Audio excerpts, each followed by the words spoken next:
Sí. Muy bien. Buenas tardes. Bienvenidos a este seminario, que es el último seminario del ciclo de primavera y verano del presente curso. La próxima vez que nos veamos ya estará en el siguiente ciclo. Entonces hoy contamos con la presencia del profesor Aragón Correa de la Universidad de Granada, al que ofrezco la amabilidad de aceptar la invitación y de compartir su investigación con nosotros. Ha sido invitado por el Departamento de Organización de Empresas. También agradezco haber realizado las gestiones, de contactar con el ponente y ponerlo a nuestra exposición. Y yo voy a decir también muy poco, porque aprovechando que tengo a Isabel Díez Vidal, que es del departamento, que conoce mejor que yo, va a hacer una breve presentación del ponente. Lo único que recordaros a los estudiantes que firmad la hojita de la hoja de firma, los que tenéis la obligación de hacerlo. Y por lo demás, nada más. Muchas gracias no solamente por hoy, sino por vuestra participación en este seminario. Espero que sea muy interesante para todos. Vale, le doy la palabra a Isabel, que la ponemos. Muchas gracias. Bueno, en nombre del Departamento de Organización de Empresas y en especial dentro del grupo de investigación de conocimiento, pues queremos agradecer la presencia de un profesor con tantas publicaciones y con tanto recorrido. Voy a leer brevemente algunas ideas pinceladas de su currículum, porque indudablemente es realmente extenso. El profesor Alberto Aragón Correa es catedrático de Organización de Empresas de la Universidad de Granada y, adicionalmente, desde hace 3 años es profesor of Management en la Universidad Surrey. Ha colaborado como profesor visitante en la Universidad de Berkeley en California y también en UCLA y también en Zúrich, entre otras. Tiene más de 50 trabajos en revistas académicas indexadas y todas con categoría Business o Management, y bueno, por citar algunas que todos conocemos porque están en las 4 primeras. Lo primero que vemos cuando vemos JCR pues es el Academy Management Review, el Academy Management Journal, Academy Management Perspective, Academy Management Learning and Education, California Management Review, Journal of Business Research, Long Range Planning, etc.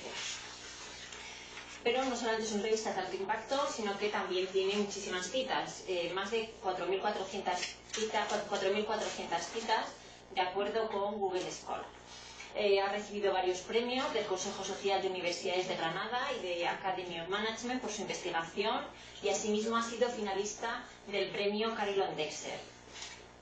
Por otro lado, ha participado en 5 proyectos del Plan Nacional de I+D como investigador principal, 3 proyectos en la convocatoria competitiva de excelencia, ha dirigido 14 tesis doctorales, todas con cum laude por unanimidad, y en la actualidad el profesor Alberto Aragón es miembro del consejo editorial de distintas revistas y coeditor de la revista Organization and Environment.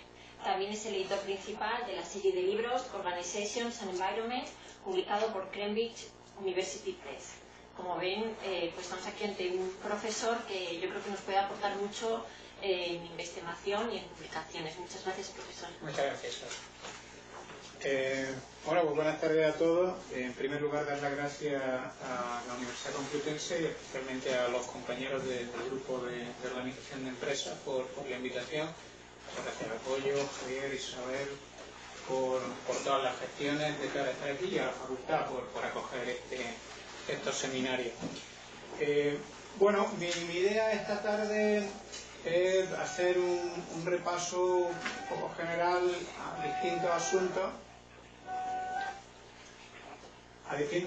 que tienen que ver con mi investigación, pero lo quiero hacer desde una perspectiva un poco yendo desde lo más global a lo más particular. Entonces, me gustaría contar un poco el porqué de la investigación que estoy desarrollando, algunas ideas generales sobre esa investigación, y luego acabar finalmente con digamos, el artículo último que estamos haciendo con respecto a este tema, en donde además pues cualquier idea, sugerencia, pues siempre va a ser también pues bienvenida. Entonces, como digo, por empezar con el tema que hoy nos ocupa, la investigación, o una de las investigaciones que estamos haciendo ahora tanto en la Universidad de Granada como en la Universidad de Surrey en Inglaterra, tiene que ver con patentes medioambientales. Y la innovación y cómo esa innovación se refleja en patentes medioambientales y planteamientos estratégicos. Una primera inquietud que a alguna gente se le plantea cuando hablo de estas cosas es, bueno, ¿y por qué estudiar patentes y por qué estudiar innovación? Esto, al fin y al cabo, mi línea de especialización fundamental ha sido gestión ambiental. Bueno, pues ¿por qué hablar de patente e innovación? Seguramente hay muchos factores que lo explican, ¿no? Pero yo siempre, buscando un momento temporal donde este interés pudo empezar, yo lo sitúo aquí, en este momento. Esta es una conferencia en la Universidad de Berkeley, y yo estoy en este lado, yo estoy pues mirando esta conferencia, y bueno, las personas que se sientan aquí en la mesa, en este caso este es el decano de la Business School de Berkeley, de la Haas School of Business, y aquel señor era la estrella invitada de la semana. Esta universidad en California tiene la ventaja de estar muy cerca de Silicon Valley, y esto hace que sea relativamente fácil para ellos pues, poder contar con conferenciantes normalmente pues, atractivos y peculiares. Este fue especialmente peculiar, estamos hablando de hace aproximadamente 7 años, y este señor es el que en ese momento era director general de Intel. Intel es una empresa muy peculiar, porque es una empresa que, como la mayoría sabéis, fabrica procesadores de ordenador, que son unas plaquitas así, unos aparatitos aparentemente pues todos muy parecidos. Intel tuvo la virtud de ser capaz de diferenciarse en ese mercado, que es un mercado pues no especialmente fácil de cara al consumidor final de diferenciarse. Era en aquel momento cuando estaba especialmente de moda aquel eslogan que ellos inventaron de Intel Inside, que venía a decir, bueno, aquí tiene usted este ordenador, para usted un ordenador normal, pero tiene esta plaquita que viene de Intel. Usted seguramente no sabe por qué es mejor o por qué es peor, si va más rápido o más lento, pero se lo vendemos como un valor añadido. Entonces en aquel momento Intel era una empresa muy puntera, aún lo sigue siendo, pero en aquel momento era uno de los puntos altos de su popularidad. Este individuo tenía una carrera profesional en la cual él primero había sido auditor con Pricewaterhouse, luego había estado trabajando en el departamento de contabilidad de varias empresas del sector, luego había entrado en el departamento financiero de Intel, director financiero de Intel y finalmente director general. Entonces lo que yo esperaba de esta charla es, bueno, pues una charla sobre la importancia de ser competitivo en costes, en finanzas, para una empresa del sector. Sin embargo, él básicamente de lo que habló es de todo lo contrario. Él dijo que en el caso de Intel el tema de los costes no era una prioridad, lo cual puede resultar más o menos chocante, pero especialmente chocante cuando lo dice una persona que ha trabajado toda su vida en departamentos relacionados con el análisis de esos costes, el seguimiento de esos costes y demás.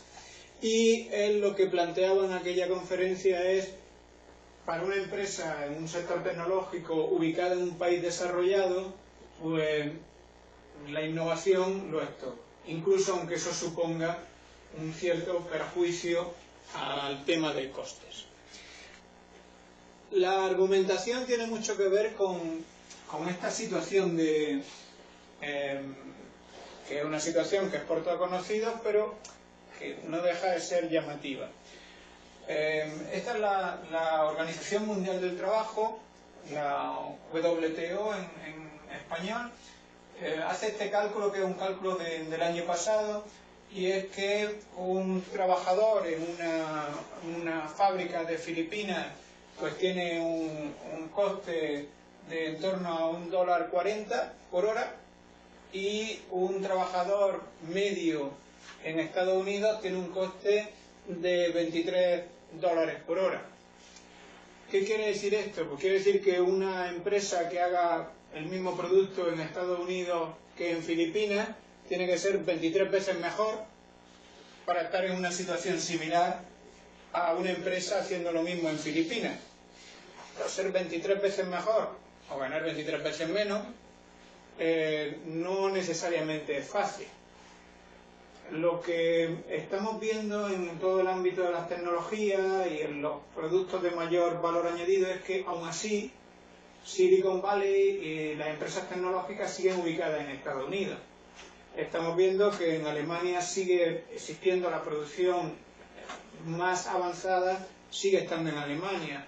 Vemos que Japón se mantiene competitivo, vemos que China aumenta sus costes, pero aún se mantiene competitivo en un escenario diferente a los otros países, pero ahí. A partir de ahí empezó esa inquietud un poco por pues este asunto de la innovación, este asunto de las patentes, un asunto que tiene una importancia en nuestra economía moderna y en nuestros países occidentales, pues quizá especialmente importante. ¿Qué es lo que yo quiero contar en el día de hoy? Bueno, van a ser básicamente tres grandes partes. Una primera parte en la cual quiero un poco aclarar algunas ideas sobre este mundo de las patentes, que es un mundo en el cual se producen algunos malos entendidos y me gustaría que pudiéramos solventar algunos de esos malos entendidos o por lo menos situar el tema. En segundo lugar, brevemente me gustaría hablar un poco de qué hacen las empresas actualmente con las patentes. Igualmente yo creo que hay algunas ideas generales que son apropiadas, pero otras ideas quizás resulten sorprendentes de qué está ocurriendo con las patentes en la actualidad. Incluso pues, podremos hablar algo de qué hacen las empresas españolas o las empresas europeas y dónde están situados en este contexto mundial con respecto a la innovación y las patentes. Y en tercer lugar, como decía, pues hablaré también un poco de lo que estamos haciendo nosotros justo ahora, que tiene que ver con patentes medioambientales y la investigación que estamos pues, intentando acabar e intentando también pues, difundir y por tanto pues, publicar. Esta es mi idea general. Creo que al final hay tiempo para que podamos hablar y tal, pero en cualquier caso, si en la presentación hay algo que resulta especialmente equivocado, especialmente criticable, en ese mismo momento, pues por favor me interrumpí y paramos y lo comentamos, o si no, pues igualmente también al final. Empiezo entonces por el principio, por el tema este del mundo de las patentes, un poco en qué consiste. Como decía, cuando se empieza a hablar de patentes, a casi todo el mundo se le viene a la cabeza ciertas cosas. Seguro que algunos de vosotros pues ya habéis trabajado más con patentes y estáis más familiarizados, quizá otros no tanto, pero mi experiencia es que cuando se habla de patentes, pues una primera cosa que a la gente se le viene a la cabeza es que pues, una patente supone un cambio tecnológico importante que se va a traducir pues, en una serie de productos pues, llamativos, atractivos. Aquí en esta foto vemos una de las estrellas de los últimos años en cuanto a innovación tecnológica, que es el coche sin conductor que Google está experimentando. No es la única empresa que está experimentando coches sin conductor. No sé si sabéis que España ha sido el primer país del mundo en autorizar una prueba de coche sin conductor en carretera convencional. Ha sido una cosa muy llamativa porque nadie realmente esperaba que eso fuera a ocurrir, y ha sido un coche de Citroën que vino desde Vigo a Madrid, que es un trayecto un tanto complicado en mi opinión, pero bueno, pues la prueba se hizo este año y además fue bien, con lo cual pues la cosa es especialmente llamativa, con todos los controles y las precauciones, por supuesto, que eso conlleva, ¿no? Bueno, entonces cuando alguien piensa en patente, pues se le viene a la cabeza eso, ¿no? Oye, algo espectacular, un cambio tecnológico que se traduce en un producto. Este es también otra de las estrellas tecnológicas del momento. Como sabéis, Amazon, después de muchos años en pérdida, ha empezado en los últimos años a dar beneficios y a convertirse en una empresa atractiva. Y esto que veis aquí es un dron que están experimentando para hacer el sistema de reparto de productos.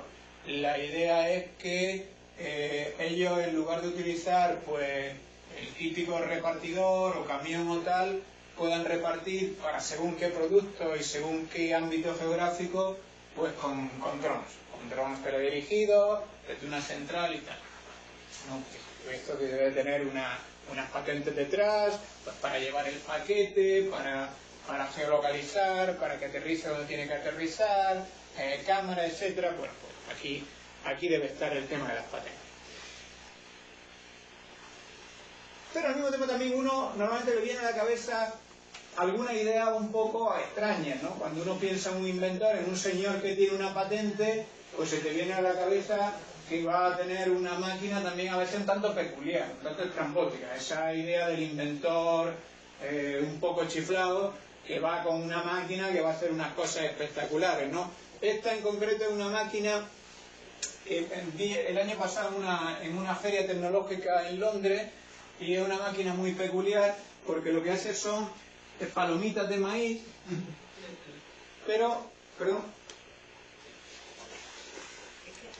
sí, hace palomitas de maíz, pero con una peculiaridad, y es que la hace de una en una. ¿Y para qué sirve eso? No lo sé, pero realmente es algo muy llamativo. Si carga rápido podemos ver un vídeo de unos segundos de la máquina funcionando.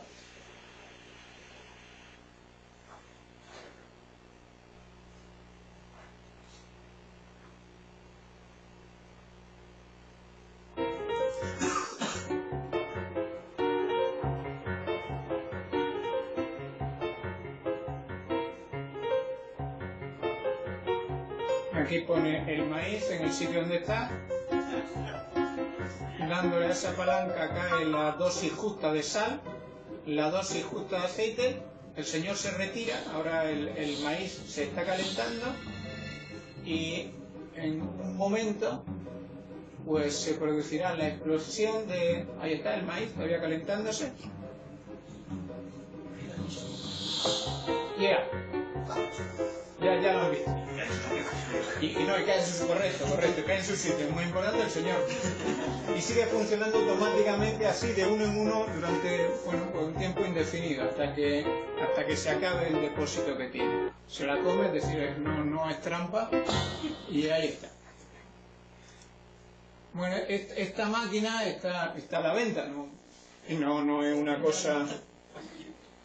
Entonces, bueno, como digo, uno tiene la idea de que la persona que tiene una patente, pues tiene un invento, un aparato, un cacharro, y se va a ir a la oficina de patentes con su cacharro, el señor con su rollo tal, esta señora prehistórica con el fuego, o con lo que quiera que sea, se va a poner allí en la oficina de patentes con su aparato, para que en la oficina de patentes lo observen al aparato y, bueno, pues le den su correspondiente patente.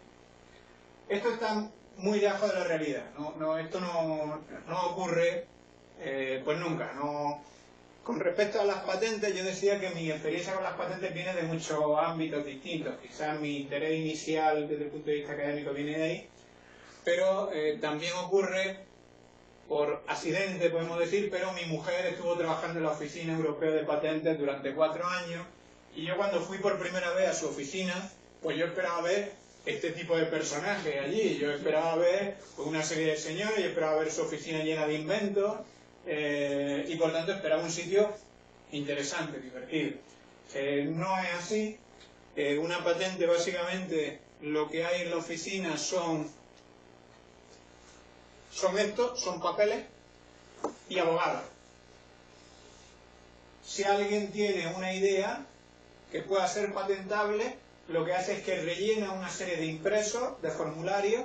Este en concreto es el de la Agencia Americana de Patentes, el de la Agencia Europea de Patentes, muy parecido. Entonces aquí lo que hay son un montón de datos del inventor, de la empresa, unas páginas más adelante, una descripción de qué es lo que se quiere patentar, de por qué eso es algo innovador, por qué es nuevo.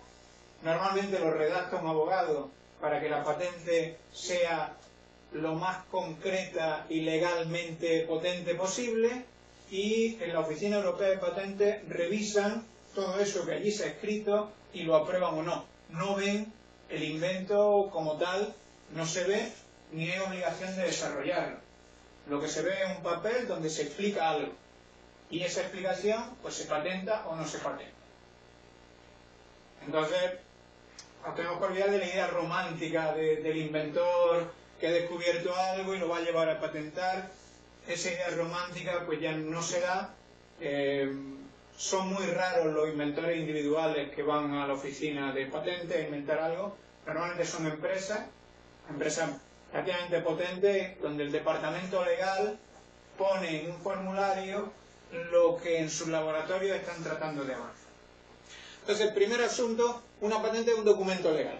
Un documento legal en donde se describe algo y que te va a dar una prioridad, te va a dar derecho a algo. Normalmente a utilizar lo que hayas descrito de forma prioritaria y que otros pues tengan que ser autorizados por ti. Muy importante cómo lo hayas descrito para poder probar luego que otros están usando eso que tú hayas descrito. Segundo asunto con respecto a las patentes. Bueno, está muy bien, pero todas las patentes, pues, ¿qué utilidad tienen? Este es un teléfono, como veis, el modelo clásico de Nokia. Ya el Nokia que es posible que alguno todavía tenga en su bolsillo, conozca a algún familiar, pero este empieza a ser un Nokia de museo. Pero en su momento era pues un aparato pues, de lo más avanzado que había desde el punto de vista de los móviles. Cuando alguien piensa en la patente, dice, bueno, pues cuando Nokia puso este móvil en funcionamiento, Nokia debía de tener una patente al respecto pues muy potente, una patente excelente. Fue el primer móvil relativamente de bolsillo que existió, funcionando con una consistencia importante. ¿Qué ocurre con este móvil? Pues en realidad lo que ocurre es que este móvil no tiene una patente. Este móvil lo que tiene son, en concreto, 1.259 patentes. Este que es un móvil, a ojos de hoy, relativamente simple. Entonces son una combinación de patentes lo que tiene este producto que lo hace innovador. Una única patente probablemente no podría funcionar pues prácticamente de ninguna forma en ningún producto. Son la combinación de pequeñas muchas cosas lo que hacen que se pueda hacer un producto nuevo. A título de curiosidad, claro, si este móvil tiene 1.259 patentes, ¿cuántas patentes tiene una empresa? Porque uno también tiene esta idea heredera de la idea romántica de que la patente va a ser una cosa maravillosa y por tanto una empresa puede tener unas cuantas patentes.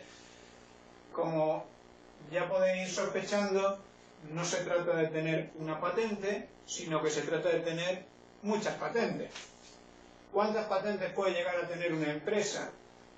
¿Y qué empresas tienen más patentes? Bueno, seguramente en qué empresas tienen más patentes tenéis una idea. ¿Alguien se aventura a decir un número de cuántas patentes puede tener una empresa como IBM, por ejemplo? ¿Cuántas hizo el año pasado? Millones. ¿Cuántas hizo el año pasado? Que es una cosa como más concreta. 100, 1000, 2000, 3000, millón. Una subasta. 7.355 en un año. IBM. IBM es la empresa que más patentes tuvo el año pasado en la oficina de Estados Unidos, que normalmente es un poco la oficina de referencia. Hay que tener en cuenta que las patentes las tienes que registrar en distintos sitios. Ahora hay un acuerdo que te permite con una sola ventanilla hacerlo en distintos ámbitos geográficos, pero básicamente hay tres ámbitos geográficos, que son Estados Unidos, Europa y Japón. Y actualmente pues está subiendo China. Bueno, pues IBM el año pasado 7.355. La segunda empresa que más patentes tuvo el año pasado fue Samsung. Como sabéis, IBM es una empresa americana, Samsung es una empresa coreana. El año anterior Samsung había tenido más patentes, había sido la primera empresa en número de patentes. Luego está Canon. Canon, como sabéis, es una empresa japonesa. Esta empresa, que es una empresa un tanto desconocida, Qualcomm, luego Google, Toshiba, Sony, LG, Intel, Microsoft, que son las 10 primeras en este ranking de número de patentes en un año. Bueno, yo diría que no hay grandes sorpresas en este ranking de patentes. Quizás excepto una empresa que alguna gente espera ver más adelante en patentes y que no sé si alguien echa de menos aquí en este ranking. Efectivamente, la empresa de mayor capitalización bursátil a día de hoy, la empresa más valiosa en el mundo a día de hoy y la que en principio destaca por su aportación tecnológica, pues no aparece en el ranking de empresas con más patentes. Tiene patentes, es decir, si estiramos un poquito la lista por aquí y llegamos yo creo que a las 30 o 50 primeras, pues ahí en algún momento nos aparece Apple. ¿Por qué no está más arriba en este ranking? Bueno, porque gran parte de las aportaciones de Apple no son de tecnología, con frecuencia son de diseño y con frecuencia también de marketing. Entonces, bueno, Apple ha sabido conjugar avance tecnológico con avance estético, con avance de comercialización. Entonces, no cabe duda que es una empresa tecnológicamente potente, pero no es de muchas patentes pequeñitas, sino de grandes ideas comerciales como el iPad o el iPhone o tal, que son ideas más potentes casi desde un punto de vista comercial que desde un punto de vista tecnológico. Bueno, pues entonces tenemos, aquí está la lista, pero ahora con números. Digo que entonces tenemos, primera idea, una patente es un documento legal, y un documento legal que te da ciertos derechos. Segunda idea, una empresa con una patente normalmente no hace nada, tiene muchas miles de patentes, en un año pueden hacer pues, 7.000, 8.000 patentes algunas empresas, y bueno, juegan con una bolsa de patentes. Y luego, ¿qué hace la empresa con esas patentes? Bueno, pues uno podía pensar, pues muy bien, pues Nokia con todas esas patentes que tiene pudo hacer este móvil. Es decir, yo decía antes, dentro de un móvil hay 1.200 patentes de cosas distintas, pues uno podría pensar, pues Nokia ha utilizado 1.259 patentes para su móvil. Tampoco es así. Ocurre que el móvil de Nokia, con 1.259 patentes, engloba a 41 empresas distintas, o mejor dicho, a patentes de 41 empresas distintas, con las que Nokia ha tenido que llegar a un acuerdo para poder usar sus patentes. Entonces, es muy raro que un nuevo producto salga solo con patentes que tú tienes en tu empresa. Necesitas patentes de otras empresas que son complementarias a las tuyas. Tú tienes alguna cosa, eso te da una base, pero siempre necesariamente lo tienes que articular con otras empresas y otras patentes. Las patentes entonces están yendo a cosas muy concretas, muy pequeñitas, muy específicas, y luego lo que van buscando las empresas es, bueno, cómo encajan el puzzle de muchas patentes pequeñas para hacer el producto completo. Pero esto, imaginar lo que supone pues negociar con 41 empresas distintas, cómo utilizar las patentes de esas 41 empresas distintas para el producto. Hay que pagarle algo o hay que cederle algo, como inmediatamente a continuación veremos. Esto no es específico de este móvil, el móvil es simplemente un ejemplo, pero esto es lo normal. Esta estadística que ahora os pongo es una estadística del número de patentes que tiene cada una de estas empresas relacionado con el sistema Android de móviles. Por ejemplo, Samsung tiene 36.000 patentes que tienen que ver con el sistema Android. Como que tiene una huchita llena de patentes, y en esta huchita Samsung tiene 36.000 patentes. Dice, esta es la hucha del sistema Android. Pues voy a poner 36.000 patentes que tengo aquí para utilizar. Que las necesito, las saco. Que no las necesito, bueno, aquí se queda. Que alguien me la pide, la saco. Que no me la pide nadie, pues aquí está. Ese es mi tesoro. Y con mi tesoro pues hay cosas más valiosas y otras menos valiosas, pero esto es lo que yo tengo. Samsung tiene 36.000, LG tiene 31.000, Motorola tiene 16.000, incluso siendo una empresa en decadencia, conservaba muchas patentes. De hecho, es uno de los motivos por los cuales el año pasado Motorola pudo venderse con un buen precio, creo que recordar que a Google, porque tenía patentes. Entonces, realmente la marca en ese momento no tenía unos productos demasiado potentes, pero tenía ese tesoro, ese baúl lleno de patentes. Y ahí veis pues, que todas las empresas tienen un número de patentes relativamente importante. Curiosamente, Google, que es una de las empresas que se considera que más ha hecho para avanzar con este sistema, pues antes de comprar a Motorola solo tenía 520 patentes. Y ahí el interés de quedarse con el tesoro también de Motorola. Por tanto, 3 ideas básicas, y con esto termino esta primera parte de las ideas estas generales sobre el mundo de las patentes. Primera idea. Cuando hablamos de patentes estamos hablando de un documento legal, y es un documento legal donde hay una descripción de algo que es novedoso, y que en la oficina de patentes, si consideran que efectivamente es algo distinto a lo que ya hay, pues te van a otorgar un derecho a poder utilizar eso con preferencia, o que otros que lo quieren utilizar te tienen que pedir a ti autorización. No se prueba, los productos no existen, no hay que desarrollarlos comercialmente, ni siquiera fabricarlos, ni hacer un prototipo siquiera. Simplemente es una descripción. Segunda idea. Las empresas tienen una bolsa de patentes. La patente no existe, una persona con una patente sola, sería difícil de que eso fuera realmente interesante, viable, sino que tienen eso que yo llamaba antes, ese baúl con el tesoro de patentes, y ya digo, lo podéis visualizar de esa forma que os decía antes, como si vosotros tenéis, seguramente que en la casa de muchos de vosotros hay una cajita con cosas, recuerdos variados, que incluyen un diente de un hijo que se le cayó en no sé qué momento, la pulsera de no sé qué, el regalo que te hizo no sé quién, el reloj que te... y una pluma que es muy cara. Y está todo ahí, en la misma caja. O sea, algunas cosas pueden ser muy útiles, otras no tan útiles, todas más o menos valiosas, potencialmente interesantes, está ahí todo. Y finalmente, cualquier producto tiene que combinar patentes. Si hablamos de un producto, hablamos de una combinación de patentes. Patentes que más bien de distintas empresas.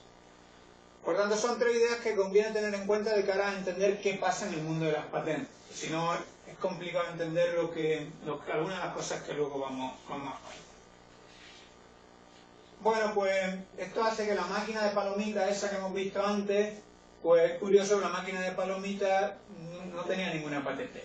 Una cosa muy peculiar, pero no tenía ninguna patente.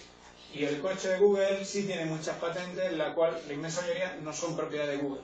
Pero Google se ha empeñado en ponerlas a trabajar conjuntamente en un único producto. Bueno. ¿Se va viendo estas ideas generales? ¿Sí? ¿Se siguen? Sí. Estupendo. Pues un pasito más es, bueno, ¿y qué hacen las empresas entonces con este baúl de patentes? Con este tesoro que cada una de ellas tiene de patentes. Bueno, pues básicamente pueden hacer 3 cosas.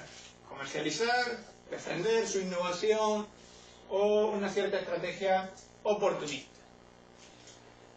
Si comercializan, de lo que estaríamos hablando es que pues yo soy esta empresa azul de aquí, tengo esta patente que es este hexágono verde, y lo que hago es que permito a aquella empresa de allí utilizar esa patente y aquella empresa me paga algo. Puedo utilizar esto mío y tú a cambio me pagas algo que vamos a negociar. Si las patentes tuvieran una entidad mayor en sí mismo, es decir, si una patente fuera un único producto, esta transacción sería relativamente fácil. ¿Cuál es el problema? El problema es que estamos negociando con muchísimas patentes. Es decir, yo tengo muchas y tú para hacer algo necesitas muchas de las mías, más muchas de las tuyas, más muchas de este, más muchas de otro.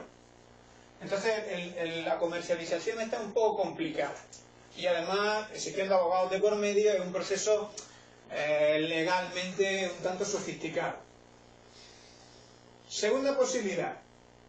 Pues la posibilidad que consiste en que yo tengo esta patente y lo que quiero sobre todo es protegerla. Y para protegerla empiezo a patentar cosas relacionadas que tienen que ver de tal manera que si alguien quiere hacer algo parecido a lo mío, lo tenga complicado porque que no puede hacer ni siquiera cosas parecidas, porque lo parecido también lo tengo yo protegido. Esto las empresas últimamente lo hacen mucho, pensando en que pues, bueno, si tengo algo muy valioso y lo rodeo de un cinturón de seguridad de cosas valiosas, es más difícil que alguien pueda hacer algo parecido a lo valioso que yo tengo. Si yo tengo esto aquí, esto realmente es lo bueno, pero para que no hagan algo muy parecido a lo mío, pues hago otras cosas yo muy parecidas que también patento de tal forma que protejo lo más valioso de mi tesoro.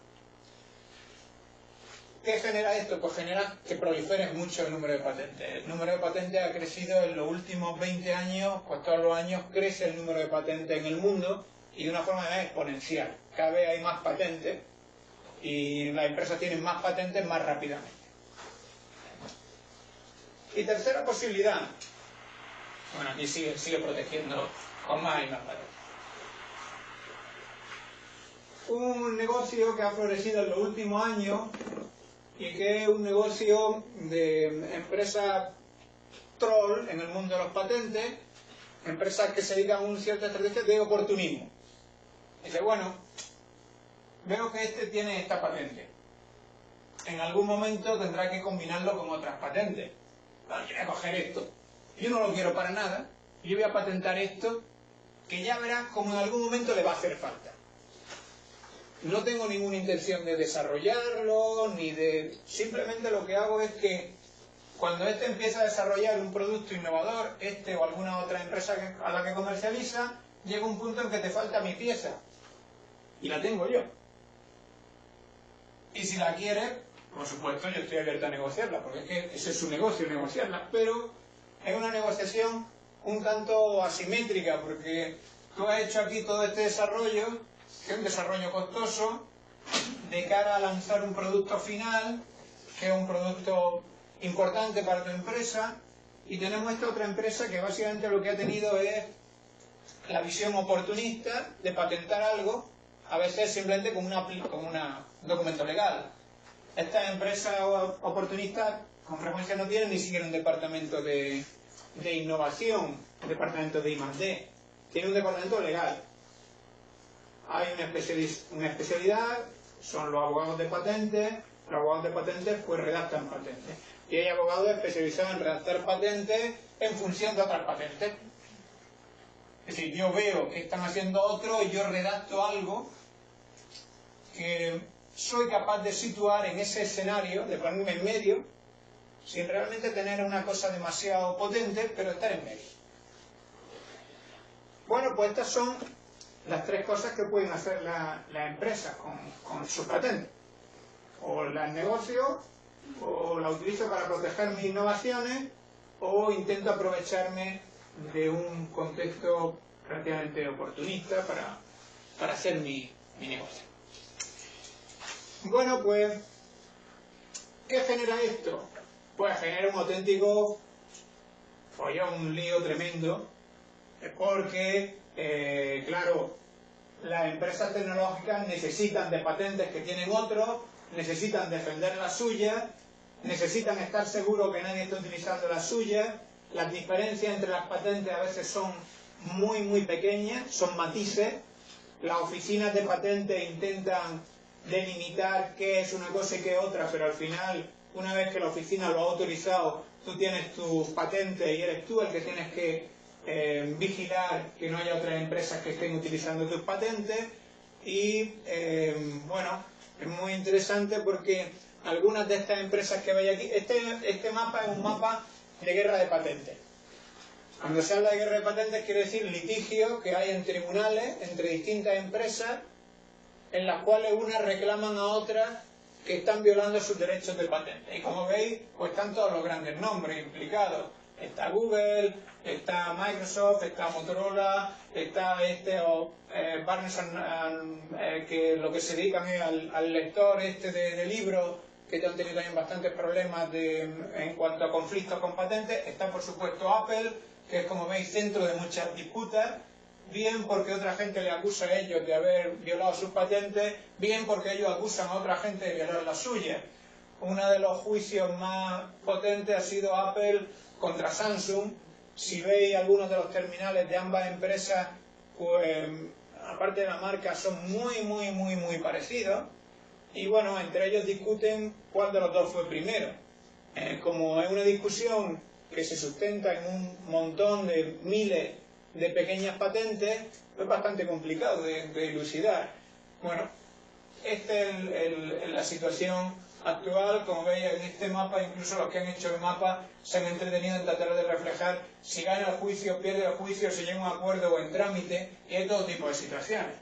La misma empresa gana ciertos juicios, pierde otros juicios, está en trámite de otro y llega a un acuerdo. Y a veces pierde juicios con uno y llega a un acuerdo con esa misma empresa también. Entonces, bueno, todo tipo de situaciones bastante pintorescas.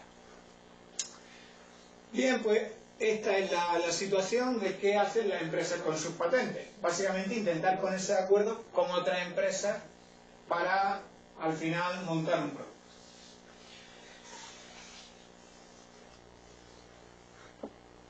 Y en este escenario es donde nosotros planteamos nuestra investigación. Nuestra investigación se centra en patentes medioambientales. Y lo que os voy a contar ahora, como decía, es bueno, pues lo que estamos haciendo y los resultados relativamente provisionales que tenemos hasta este momento en nuestra investigación. Lo primero que quizá llama la atención es, bueno, yo he estado hablando de patentes tecnológicas, de una empresa muy conocida. Las patentes medioambientales son un poco peculiares, son patentes que tienen que ver con una innovación que hace la empresa para reducir su impacto ambiental. Y esto es, pues, o bien generar menos basura, o bien consumir menos energía, o bien utilizar materiales menos contaminantes, básicamente. ¿Y por qué centrarnos en esas patentes? ¿Por qué centrarnos en patentes medioambientales? Que así suenan un poco como ilimitados, ¿no? Bueno, este gráfico que veis aquí quizá ilustra un poco el interés de estas patentes medioambientales en los últimos años. Estas líneas que veis por aquí son la evolución en número de patentes, el crecimiento del número de patentes en distintos tipos de tecnología. Por ejemplo, la línea azul es las patentes que se han hecho relacionadas con el petróleo y la energía nuclear. Esto es con ciertos campos energéticos. Esto es la evolución, el crecimiento de todos los campos juntos de patentes. Esta línea verde. Y esta que veis por aquí, superando con bastante diferencia a la otra, es la evolución y el crecimiento de las patentes medioambientales.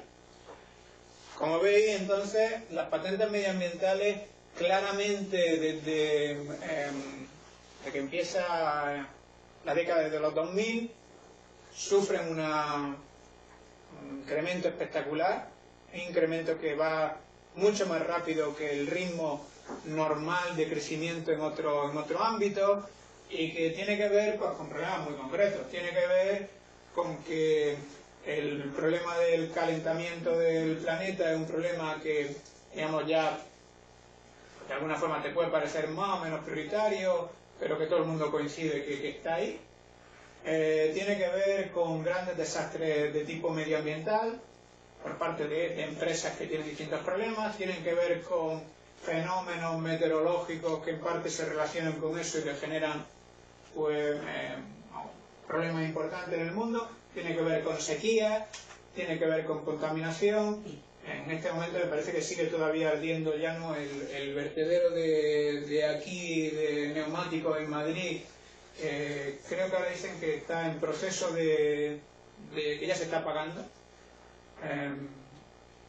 Es difícil saber las consecuencias para la gente que ha podido respirar ese aire. Probablemente no son unas consecuencias lógicamente mortales, pero lo que es seguro es que tampoco son beneficiosas. Bueno, pues en Canadá lleva ardiendo unos pozos petrolíferos ya desde hace 3-4 semanas y ha generado que miles de personas se hayan tenido que desplazar desde sus casas miles de kilómetros por la posibilidad de contaminación que eso puede estar generando. Claro, cuando este tipo de cosas ocurren y cuando la gente empieza a ver que le tocan relativamente cerca, pues, claro, la sensibilidad aumenta, la sensibilidad mueve al gobierno a hacer leyes cada vez más estrictas, y la sensibilidad de las leyes y el propio interés comercial mueve a las empresas a intentar moverse también, incluso aunque solo sea por precaución. Es interesante que muchas de estas patentes medioambientales no, lógicamente podéis entender que no las hace Greenpeace. Muchas de esas patentes medioambientales las hacen empresas petroleras, por ejemplo, o las hacen empresas energéticas, las hacen empresas que se han dedicado normalmente a la energía nuclear y que están buscando, bueno, un portfolio de innovación un poquito más variado, intentar asegurarse que en el futuro, si algo pasa extraño, pues ellos pueden estar en ese nuevo ámbito. Bueno, pues entonces, viendo este tipo de problemas, viendo el incremento de las patentes en los últimos años, nosotros decidimos, bueno, vamos a estudiar este campo, que por otra parte es un campo que nosotros venimos estudiando también desde otras perspectivas, desde perspectivas de internacionalización, de los desarrollos medioambientales de las empresas, recursos humanos y medio ambiente, etc. Stakeholder, etc. ¿Qué es una de las primeras cosas que vimos cuando empezamos a estudiar patentes medioambientales? Pues cuando empezamos a estudiar patentes medioambientales, lo que rápidamente encontramos fue que ahí había una cantidad de cosas heterogéneas tremendas. Es decir, que es una patente medioambiental algo que tiene que ver con el biodiesel, que es una patente medioambiental algo que tiene que ver con la generación de energía eléctrica mediante olas o mareas, que son estos aparatos que de la energía renovable que con más interés se miran, por ejemplo, en el norte de Europa, pero que menos resultados están dando hasta el momento. Es unas turbinas debajo de agua que con la marea o con la ola se mueven. Por ahora, esto tecnológicamente no acaba de arrancar. En cambio, en los últimos años lo que sí está funcionando muy bien tecnológicamente, con una cierta viabilidad, son la energía eólica. Y la energía solar, que bueno, siempre es la gran promesa. Y luego están productos de alimentación y hay una cantidad de cosas muy heterogéneas. La tecnología que hay detrás de cada una de estas cosas es muy diferente. Todas las tenemos como patentes medioambientales, pero ahí hay cosas muy variadas. Cuando miramos qué tienen las empresas con respecto a sus patentes, nos encontramos un escenario interesante en el sentido de que las empresas tienen distintos comportamientos con respecto a su bolsa de patentes medioambientales. Les decía que las empresas tienen muchas patentes, las van poniendo en su cajoncito, tú abres el cajoncito y ves que en el cajoncito hay cosas variadas. No ves una homogeneidad y a nosotros nos llamó especialmente la atención un aspecto y os comento cuál es el aspecto que nosotros estamos estudiando. Nosotros vimos que si habéis un cierto número de empresas en un sector, si cogemos las patentes medioambientales de las empresas de ese sector, la mayoría de las empresas tienen sus patentes medioambientales en campos parecidos. Por ejemplo, aquí nosotros hemos hecho, bueno, pues el campo C, supongamos energía eólica, pues hace que la empresa 1, la empresa 2, la empresa 3, la 4, la 5, todas del mismo sector, pues la mayoría de las empresas tienen sus patentes en este campo. Lo que nosotros llamamos converger tecnológicamente en cierto campo de patentes. Sin embargo, también vemos que cojamos el sector que cojamos siempre, hay algunas empresas que lo que tienen es una situación distinta, como por ejemplo la empresa 3. La empresa 3 tiene alguna patente en el mismo campo que la otra, sin embargo, muchas de sus patentes están en campos donde las otras empresas del sector no tienen nada. Es lo que se llama diverger tecnológicamente. Entonces, nosotros nos interesó este aspecto. No nos interesan los que convergen. Los que convergen están muy estudiados, interesa a mucha gente y han tratado de explicar por qué hay convergencia tecnológica en un sector. Por qué las innovaciones suelen estar en torno a un cierto campo y qué consecuencias tiene eso. Eso, por ejemplo, se ha hecho mucho desde la teoría, de una perspectiva institucional, desde una perspectiva sociológica. Dice, bueno, pues hombre, si van a los mismos foros, hablan entre ellos, son amigos, tienen la misma formación académica y tal, pues es normal que al final piensen en las mismas cosas. Además, se mueven los empleados entre empresas, pues es lógico que haya una cierta convergencia de intereses. Y eso es bueno porque hace que estén más competitivas, puesto que están aprovechando los avances que tienen los demás.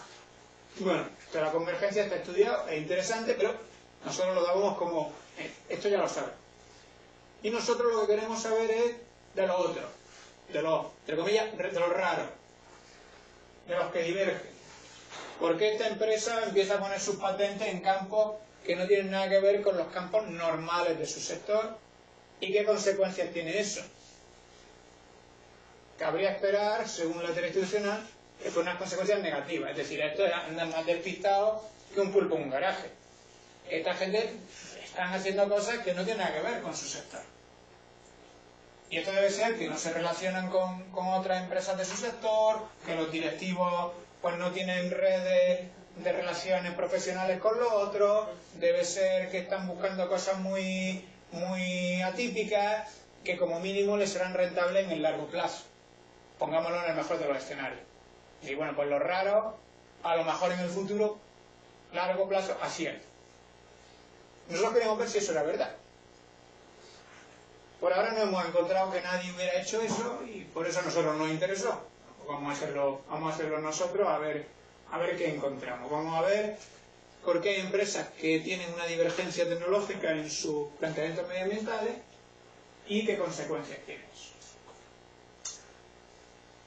Bien, esto lo hemos planteado con dos preguntas de investigación, que son las que yo acabo de formular.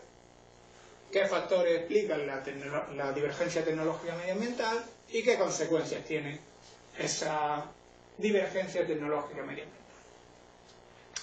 Cuando nos planteamos intentar explicar esto, cuando nos intentamos explicar esta situación, intentamos recurrir a algún planteamiento teórico general que nos ayudara a hacer nuestro razonamiento.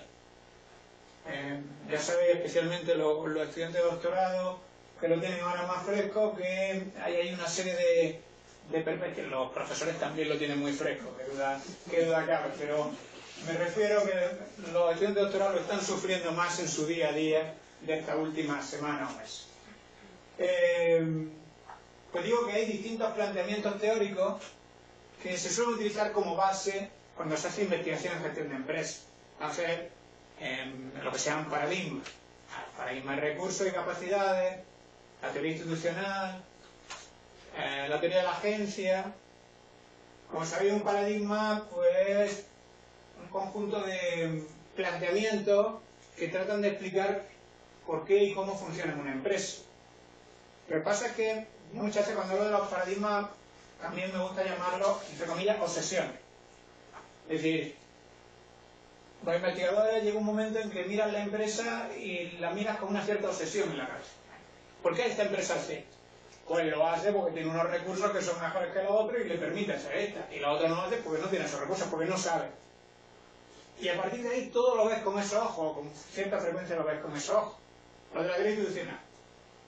Pues hacen esto porque todos los de su sector lo hacen y todos consideran que esto es importante y por tanto si no lo hicieran serían mal vistos y rechazados y tal. Que viene esta forma de ver sistemáticamente esa situación. Bueno, nosotros está claro que si mirábamos esto de la teoría institucional no íbamos a conseguir explicarlo y nosotros decidimos mirar este problema desde otro punto de vista. ¿Qué punto de vista utilizamos nosotros? Bueno, pues nosotros utilizamos un punto de vista que es la teoría de los costes de transacción, que tiene una obsesión distinta.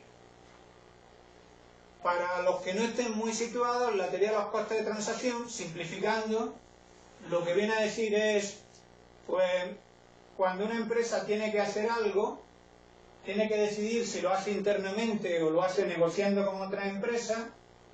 El hacerlo negociando con otra empresa tiene unos costes de transacción, me tengo que poner de acuerdo con la otra empresa, tengo que firmar un contrato, tengo que dedicar tiempo a ver qué oferta hay, qué precio ponemos, firmo el contrato, el seguimiento del contrato, etc. Y esto puede hacer que la empresa lo desarrolle eso internamente en vez de hacerlo externamente, que era el planteamiento inicial de la teoría de los costes de transacción o el interés inicial, o puede hacer que en función de todos esos costes de transacción lo haga externamente pero de una forma distinta. Es decir, te va a llevar a un planteamiento de empresa distinto en función de todos esos costes de transacción que haya. Entonces nosotros dijimos, hombre, si estamos hablando de patentes y sabemos, en el mundo de las patentes es algo muy conocido, que en el tema de las patentes hay unos problemas relativamente importantes en cuanto que hay que negociar grandes paquetes de patentes entre muchas empresas, siendo cada paquete compuesto de pequeñas patentes que además son documentos legales. Esto seguramente debe tener alguna importancia de cara a entender qué hacen las empresas. Es decir, si yo tengo que negociar contigo patentes, si me resulta fácil negociar, negocio. Pero si me resulta difícil o costoso, a lo mejor hago otra cosa. Bien, este fue el punto de vista que nosotros adoptamos, y la lógica de este punto de vista es una lógica interesada.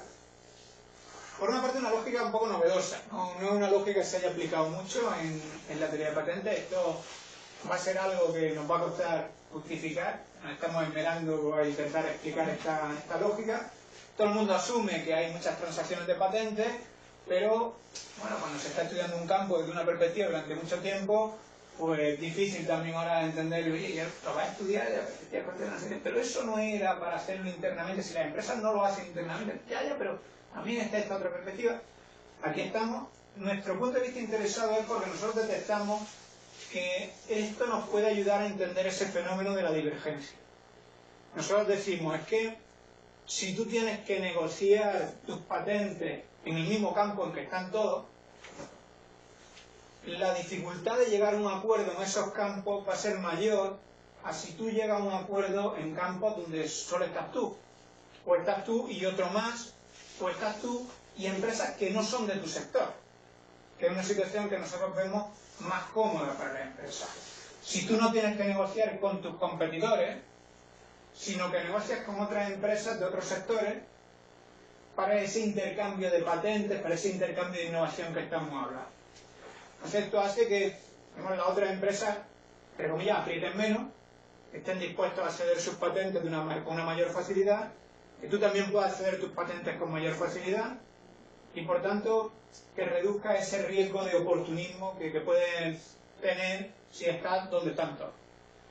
Entonces nosotros no decimos que estar donde están todos sea malo, por supuesto es bueno y hay muchas empresas que están ahí, pero decimos que puede haber ciertas situaciones en donde sea lógico estar desde un punto de vista de innovación tecnológica donde no hay nadie, en campos donde no hay nadie. Y no tanto porque tú puedas desarrollar productos solo, cosa que es casi imposible, sino porque te permite hacer transacciones con más facilidad con otras empresas.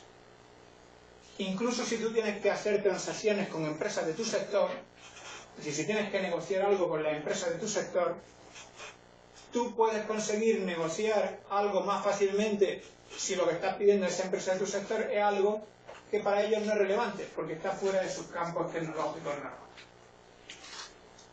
Bueno, pues esta es la lógica que nosotros veíamos detrás de la utilización de esta teoría de costes de transacción.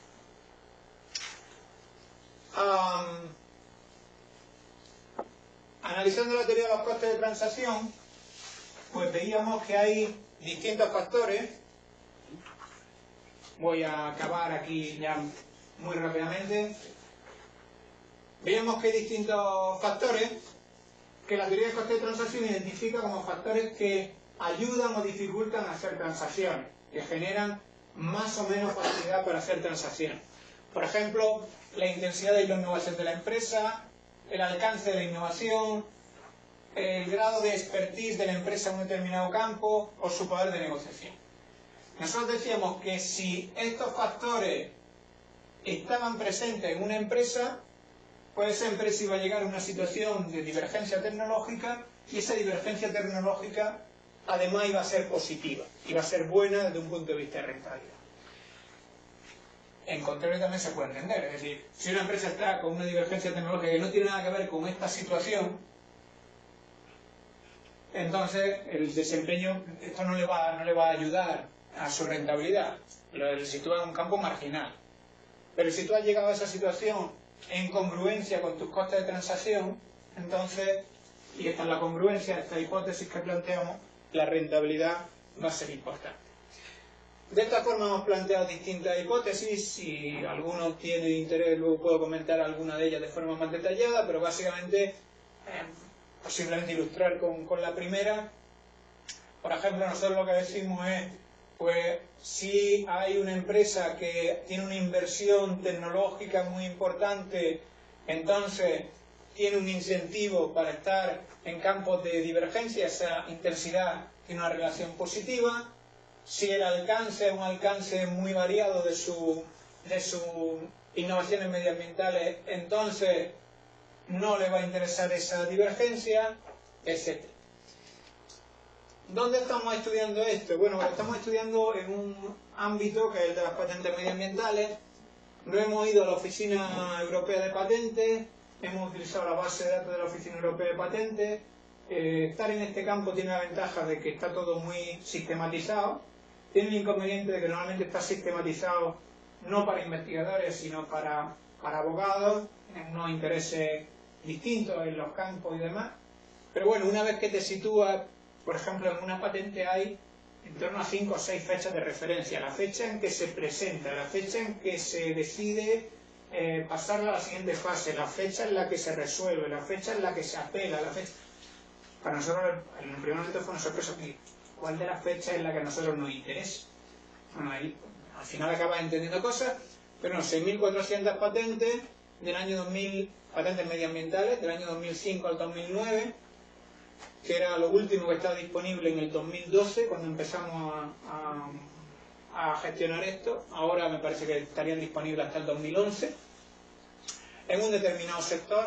En concreto, el sector que nosotros cogimos fue el de componentes eléctricos y equipos eléctricos. Eso supone estar hablando de en torno a 53 grandes empresas, y entre estas 53 grandes empresas tienen esas 6.500 patentes.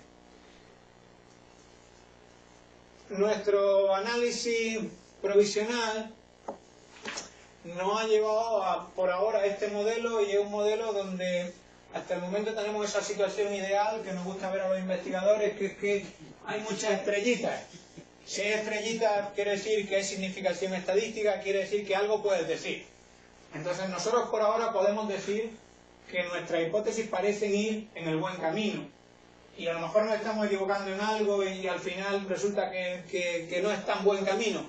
Pero por ahora luce muy prometedoramente a la vista de la significación estadística y de que el signo va en el sentido que nosotros hemos ido prediciendo para las distintas hipótesis. Un factor que a nosotros nos interesa mucho y al cual todavía le estamos dando vueltas son estas variables, de las cuales nosotros no hemos hecho hipótesis, que son las que normalmente llamamos variables de control, y queremos estar muy seguros de que no nos estamos dejando algo fuera importante, y algo fuera importante que podamos medir. Porque a veces pensás en algunas cosas, pero dices, esto no lo puedo medir. Por ahora lo que hemos medido como variables de control son variables de empresa, variables de país y variables relacionadas con el aspecto ambiental en el sector.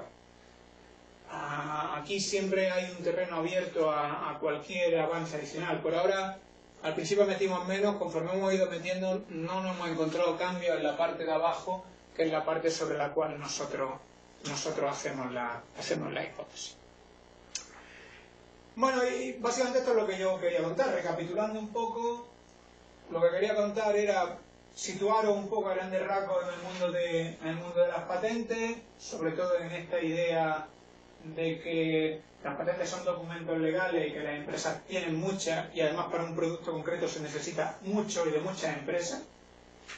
En segundo lugar, situaros también en cuanto a lo que hacen las empresas con sus patentes, que son sus planteamientos estratégicos con respecto a las patentes, y que, como digo, pues a veces consiste en comercializarlas, otras veces en todo lo contrario, en defenderlas, y otras veces consiste en intentar aprovecharse de ciertas oportunidades, y que además que eso lo hacen en grandes conflictos o en grandes ajustes con otras empresas. Y en tercer lugar, contaros algo de lo que nosotros estamos haciendo ahora con las patentes medioambientales, la lógica que estamos intentando aplicar, esa lógica general de la situación de las patentes a nuestra investigación, y bueno, estos resultados provisionales que por ahora estamos teniendo. Yo lo que espero es que la próxima vez que veáis por ahí algún invento raro o tal, os acordéis de mí y digáis cuántas patentes tendrá esto dentro, si realmente esto merecerá la pena, ¿no? Cómo lo habrán negociado. Aspiro a eso y, quién sabe, quizás también alguna investigación en un futuro que podáis, que os pueda parecer interesante desarrollar sobre esto. Bueno, y esto es lo que yo os quería contar. Ahora pues espero que podamos hablar algo sobre el tema, cualquier duda, crítica, opinión que podáis tener. Tenemos un discaso que hacer un breve comentario textual.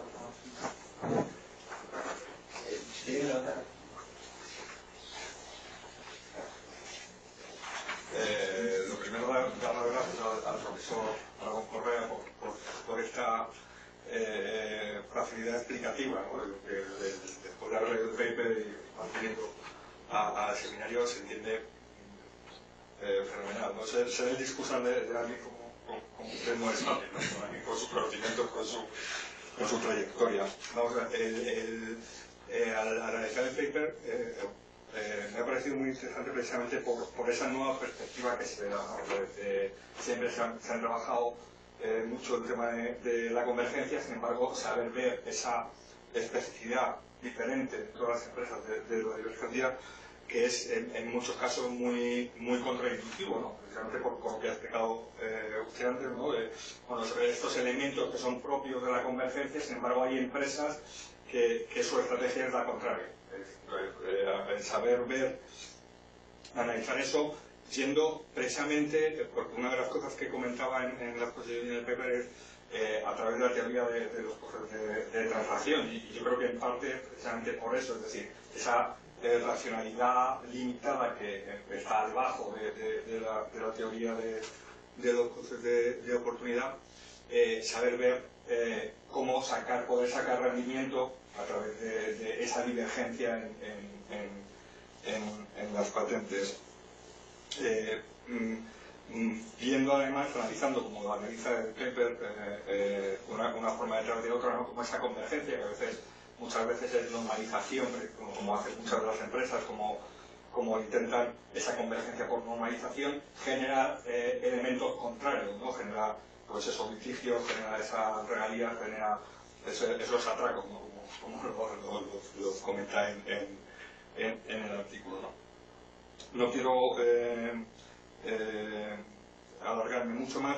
Dentro del paper, lo que sí, analizando los 4 elementos que usa para analizar las causas de esa divergencia tecnológica, ¿no? A través de la especificidad de activos o de la negociación o de la expertise, de la experiencia de las empresas, ¿no? El uso de esa intensidad que se ve de una forma más o menos muy correcta a la hora porque al usar más intensidad, al meter más dinero, obviamente te interesa más la divergencia, porque podéis analizar diferentes campos. El tema del alcance me costó algo más verlo, porque es cierto que dices, el alcance vas a profundizar más en un campo específico, pero quizás precisamente por ese alcance te permite analizar otras. Sin embargo, la relación que ustedes plantean es negativa con respecto a esto, pero también se podría ver, a la hora de profundidad puedo analizar otros campos, otros elementos que me lleven a hacer innovaciones patentes en campos diferentes, a pesar de que esté profundizando en la misma. Por eso, quizás esa no cuesta un poco más entender la relación negativa. El poder de negociación está claro, si además, tal y como pone en el paper, puedo entrar en distintos campos y poder negociar con otras empresas diferentes al núcleo duro del sector, y forma tecnológica, claramente que puede ser afectar de manera positiva a esa divergencia tecnológica, y la experiencia, pues claro, cuando tengo más experiencia, más puedo hacer más problemas. Dentro de más divergencia tecnológica, en más campos, y como esto además se ve que influye en la performance, en el desempeño de las empresas. Me ha parecido también muy interesante cómo a nivel estratégico esto lo han analizado y no se centra solo en las pequeñas empresas. Es decir, que inicialmente uno podría pensar, no, la divergencia es más propia de pequeñas empresas porque así en cierto modo se defienden o tienen un campo diferente a las grandes empresas del sector y pueden y pueden tener ciertas ganancias de esa divergencia. Sin embargo, tal y como explican en su paper, puede ser también una estrategia muy adecuada para grandes empresas, precisamente para poder entrar dentro de esa bolsa, como ha explicado usted aquí, ¿no?, de patentes y poder conseguir elementos de otros sectores diferentes. Dentro, para no alargarme mucho, dentro de los posibles inconvenientes o problemas o cosas que veía en el paper, uno de ellos, de hecho el principal, lo explican dentro lo tienen en cuenta dentro de la utilización del estudio, que es el uso de patentes. Obviamente el uso de patentes para ver innovación tecnológica no deja de ser una medida spot, es decir, ya están, ¿no? Sin embargo, nos faltaría saber, hay muchas empresas que pueden tener inversión, que pueden tener precisamente esa intensidad de inversión o esa clase de toxicidad, y sin embargo no terminan en patentes, ya sea o porque no terminan, porque no son exitosas, o porque, tal y como ustedes dicen en el paper, la quieren mantener en secreto, que sería otra opción. Entonces sí creo que sería bueno analizar algún elemento ex ante de innovación. Lo comentan en el paper, que no usan el análisis subjetivo de encuestas, pero creo que sería ver esa parte enriquecería un poco más. Y la otra parte es propio también de los estudios longitudinales de 5 años, que es el que hacen aquí, es un poco la retroalimentación de los resultados. Es decir, tenemos empresas que son divergentes, entonces el próximo año pueden ser divergentes, pero precisamente por lo mismo que ha explicado usted aquí, es decir, al fin y al cabo pueden estar haciendo patentes asociadas a esa divergencia precisamente en plan defensivo, entonces provoca que generen más patentes en el ámbito divergente. Por tanto, es un poco retroalimentación en ese sentido, y sí, en ese caso sí sería quizá bueno, o creo que se podría ver, no sé cómo se podría hacer, pero creo que es interesante, ¿no? ¿Por qué una empresa empieza la divergencia, ¿no? ¿Por qué una empresa no solo ya es divergente y por tanto funciona? Tenemos las 4 capas, pero ¿cuál es el motivo no de que al año siguiente se defienda con patentes asociadas, sino que hace una empresa decir, en vez de en el núcleo, en otro elemento diferente, ¿no? Esa sería un poco, pero vamos, yo creo que el paper me ha parecido muy bueno en el hecho de tener esa nueva perspectiva y esa nueva enfoque diferente a la convergencia, que es, como se ha dicho, bastante más estudiada en el campo de la innovación. Muchas gracias.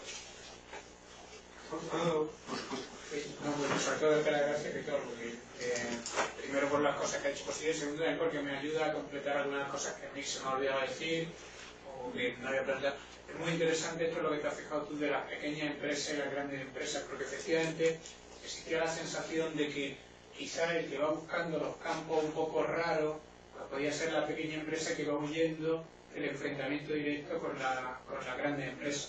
Sin embargo, nos hemos encontrado con que no necesariamente es así, y con frecuencia es casi lo contrario. Es decir, las empresas que están en campo divergente, una vez más, no todas las empresas grandes están en campos divergentes, la mayoría de las empresas grandes están en campos convergentes, sin embargo, las que están en campos divergentes, con frecuencia son también empresas grandes que han iniciado sus planteamientos de una forma distinta a otras empresas de su sector. Y me ha llamado la atención que te hayas fijado en eso, porque efectivamente para nosotros fue muy positivo. Y también asumiendo esas limitaciones que tú comentas, son tal que sí. Cuando estudias la innovación con patentes tienes muchas ventajas. La ventaja principal, yo diría, que es que no tienes que discutir si hay una innovación o intentar ver si el directivo te está edulcorando la realidad de su empresa. ¿Cómo de importante es la innovación de su empresa? Hombre, muy importante, muy importante.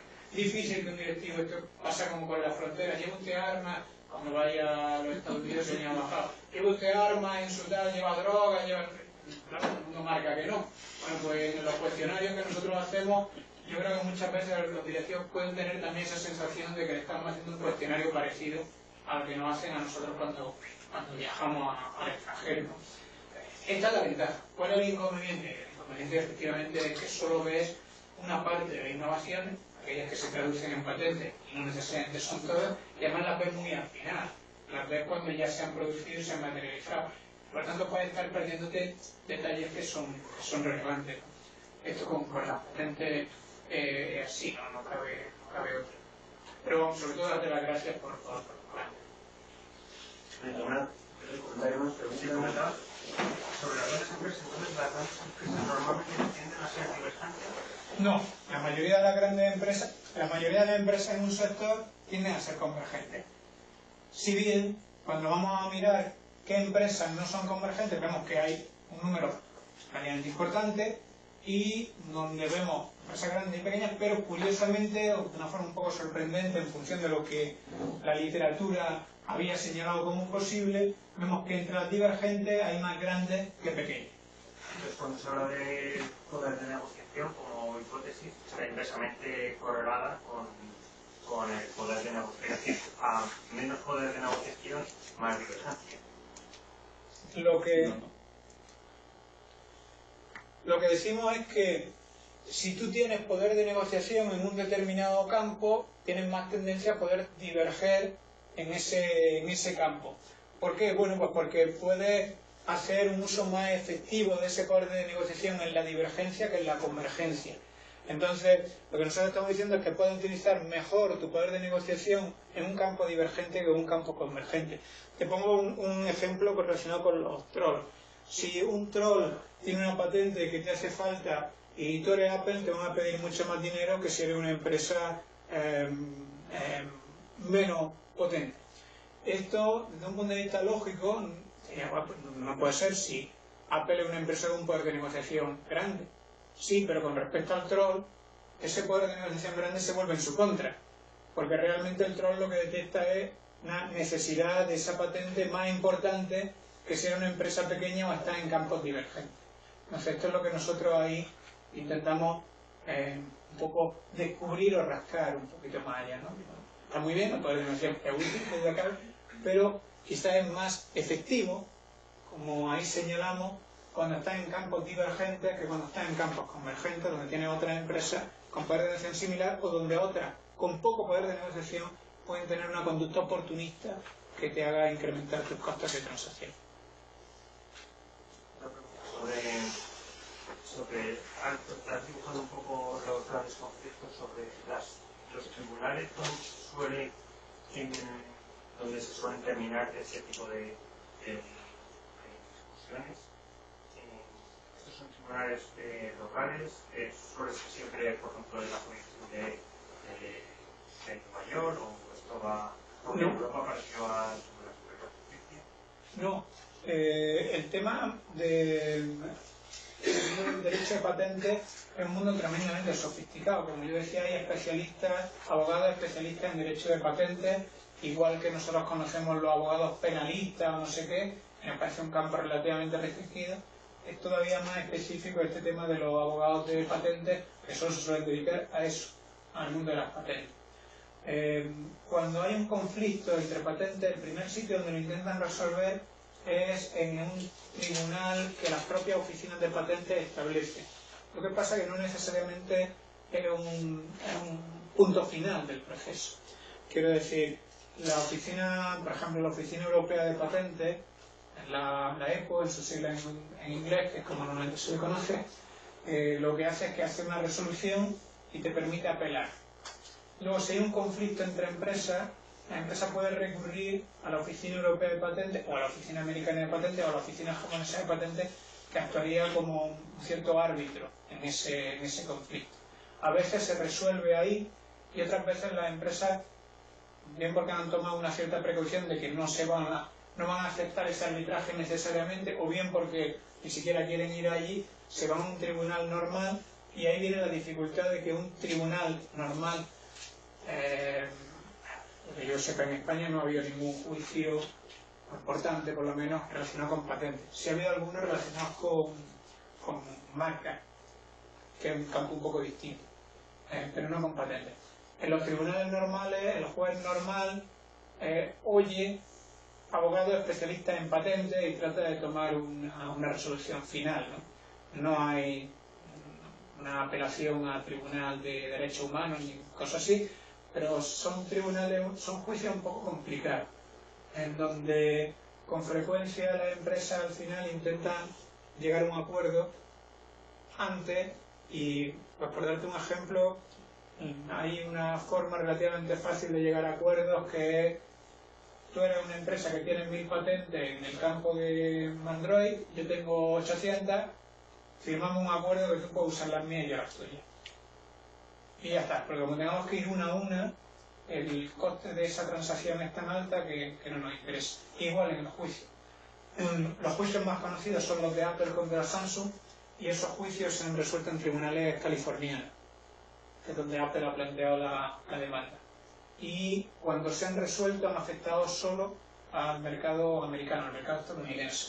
Si Apple quisiera hacer valer esa resolución en otros sitios, tendría que pleitear en otro ámbito geográfico. Por tanto, ¿no? Como ven, no es un tema nada fácil de resolver de ninguna forma, ni con transacciones, ni en los tribunales, ni de ninguna forma especialmente fácil. Sí. Bueno, muchas gracias por la presentación. La verdad que de patentes siempre he querido leer y no he tenido la oportunidad. Mi duda es más de marco teórico, ¿no? Sobre todo para los alumnos de doctorado. Porque, claro, vemos esta hipótesis, por ejemplo, de Barran Power que tiene que ver con economía industrial, se podría explicar así.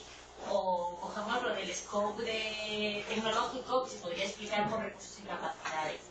Y entonces me preguntáis por qué se enfoca el paper desde el principio de transaction cost.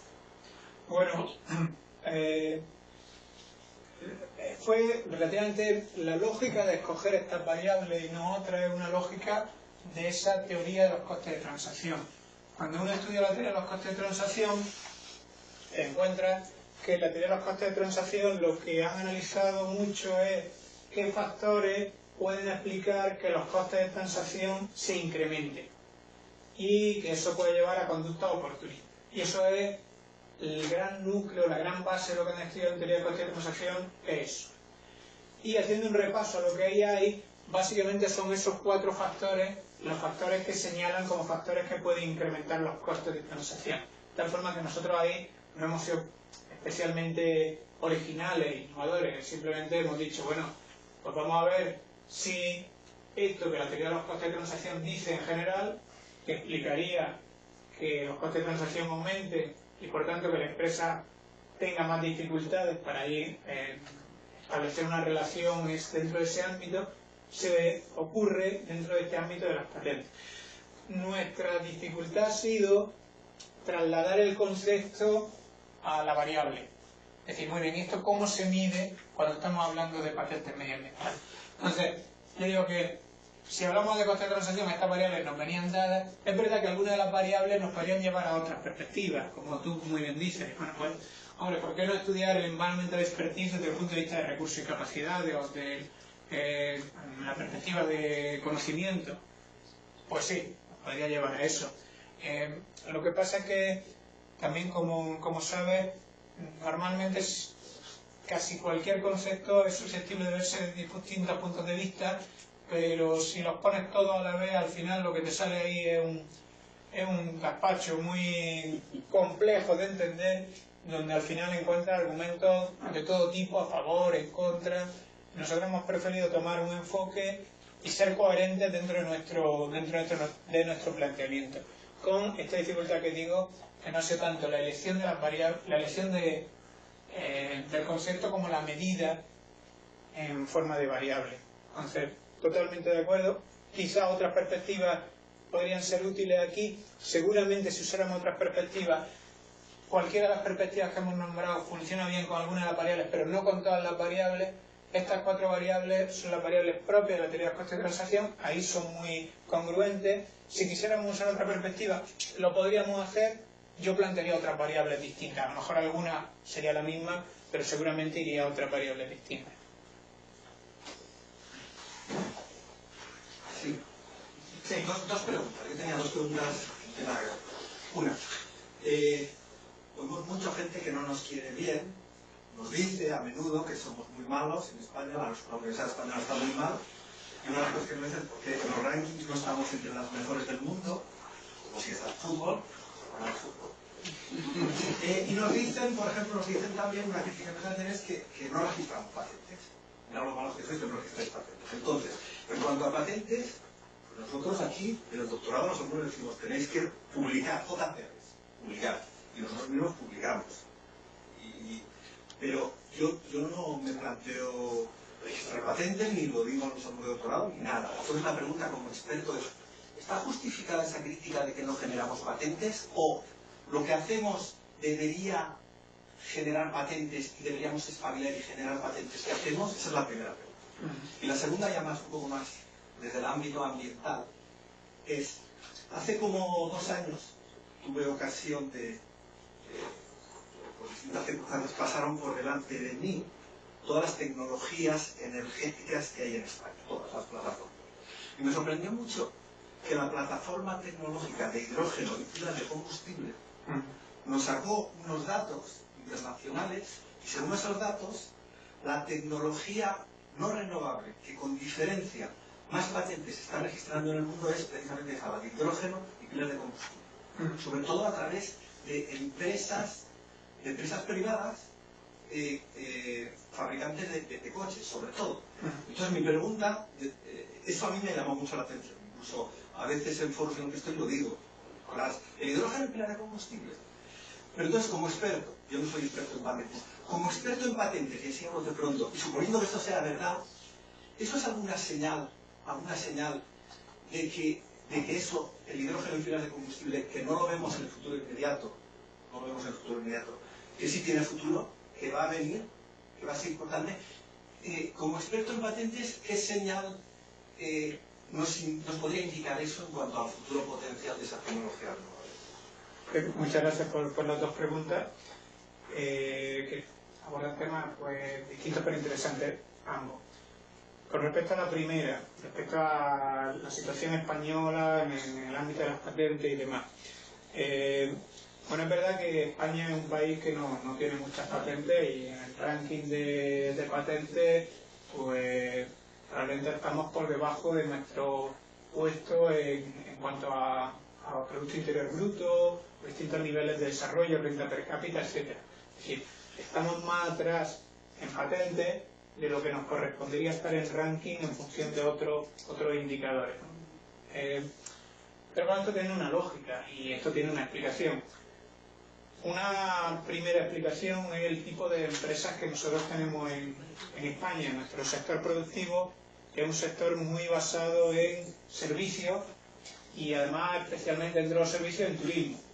Internacionalmente el sector turístico no es un sector patentador ni innovador en ese sentido tecnológico, ¿no? O por lo menos no es de los más potentes en ese ámbito.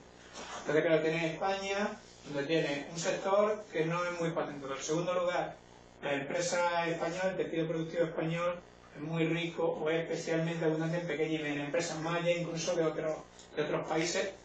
Pequeñas y medianas empresas son mayoría en todos los países, pero en España hay más pequeñas y medianas empresas, o en otras palabras, hay menos grandes empresas. En todo el mundo las grandes empresas son las que mueven el gran volumen de patentes, como yo decía antes. La idea romántica de las patentes, de una persona que patenta, esto es completamente marginal. Son grandes empresas y en España no hay grandes empresas. Y en tercer lugar, y seguramente el factor más importante, la inversión en España en investigación y desarrollo, en parte condicionada por estos factores de entorno de sector económico y en parte por inversión pública, la inversión en I+D en España es notablemente inferior que en esos otros países desarrollados con los cuales en principio estaríamos en igualdad en cuanto a renta per cápita y Producto Interior Bruto. Hay un dato que es muy interesante. Hay una situación curiosa, en primer lugar, no sé si tenéis idea de cuál es la empresa europea que hace más inversión en I+D. ¿Se os ocurre? Durante una serie de años fue Siemens, ahora ya no lo veo, ahora me parece quinta, sexta por el lugar, pero no es Siemens. No, Indra es una empresa potente, pero por su tamaño no llega a ese volumen de estar primera en el ranking. Nokia tuvo tiempo glorioso, desgraciadamente los tiempos gloriosos de Nokia pues han pasado, está ahí, sigue patentando, sigue funcionando, pero no. Muy curioso porque Nokia ahora vende mucho en África. Es una empresa muy financieramente le va bien, si bien vendiendo sus móviles fuera. La que tiene más inversión en I+D, curiosamente, es Volkswagen, que como se ve en los últimos 2 años ha tenido una situación un tanto conflictiva precisamente en el tema medioambiental además. Bueno, entre la inversión en I+D de Volkswagen y la inversión en I+D de BMW, que me parece que a nivel europeo es la octava o así, hacen más inversión en I+D que España en su conjunto. Claro, entonces, aspirar a competir en patente, en innovación, si no invierte es muy complicado. La innovación, especialmente en este ámbito y con este nivel de complejidad tecnológica y legal, requiere una inversión, y una inversión que normalmente es rentable, con todas las precauciones y demás, pero que requiere inversión. Entonces, España no destaca en patentes. Yo creo que, lógicamente, en mi opinión, es negativo, no favorece nuestra competitividad futura ni la posibilidad de incrementar nuestro valor añadido. Al final, un producto innovador es un producto que tiene más valor añadido que un producto no innovador. Ahora, para nuestra tranquilidad de los que estamos aquí, normalmente nuestros campos no son los campos donde normalmente nos debemos de plantear el tema de las patentes. Nuestro currículum figura cuántas patentes ha hecho, pero son currículos estándar. Normalmente las patentes se hacen más desde ámbitos, digamos, en la universidad las patentes deberían de venir de ingeniería, biología, ámbitos más tecnológicos o ámbitos más de perfil más científico-técnico, ¿no? Entonces, para nosotros es normal no hacer patentes. En ningún país del mundo los departamentos de empresa hacen patentes. La desgracia nuestra es que no podemos colaborar con esos otros ámbitos científicos tecnológicos en el desarrollo de sus patentes, porque tampoco en esos ámbitos científicos técnicos en la universidad lo tienen. No sé si esto satisface tu curiosidad con respecto a la primera pregunta. Y con respecto a la segunda pregunta, lo del hidrógeno, y bueno, qué duda cabe que todos los indicadores son indicadores muy potentes. Ahí lo que te está indicando es el interés por el vehículo eléctrico. Las pilas, la batería y el combustible de hidrógeno y la aplicación de esto en batería tiene que ver con la posibilidad de utilizar los coches eléctricos, que en los últimos años pues, ha sido como la gran obsesión de la mayor parte de las empresas automovilísticas. Como la mayoría sabéis, con el coche eléctrico el principal problema, la gran ventaja es que en principio contamina menos, sobre todo cuando está circulando. Al final le tienes que poner energía eléctrica y esa energía tiene que venir de algún sitio. Entonces, es una cosa un tanto... es decir, si al final te viene una central térmica, pues está contaminando en la central, aunque el coche luego no esté contaminando. Pero bueno, en la expectativa de que se pueda generar energía de forma centralizada, renovable, y toda esa energía la puedas poner en un coche, permitiría sustituir la gasolina, y en esto es la gran inversión en I+D de las empresas automovilísticas en los últimos años ha sido con los coches eléctricos, mucho más que el coche este que se autoconduce, que es más vistoso, pero la inversión está siendo en energía eléctrica. Y las empresas automovilísticas, o los sectores automovilísticos, de los sectores más inversores en I+D. El más inversor en I+D de los sectores económicos es el sector farmacéutico, y el sector automovilístico, junto con el sector de tecnología, informática, comunicación, el segundo o tercero. Entonces, tú decís, ¿esto es alguna pista de algo? Sin duda. En cuanto que rascas, cuando ves movimiento, estás viendo hacia dónde van los tiros.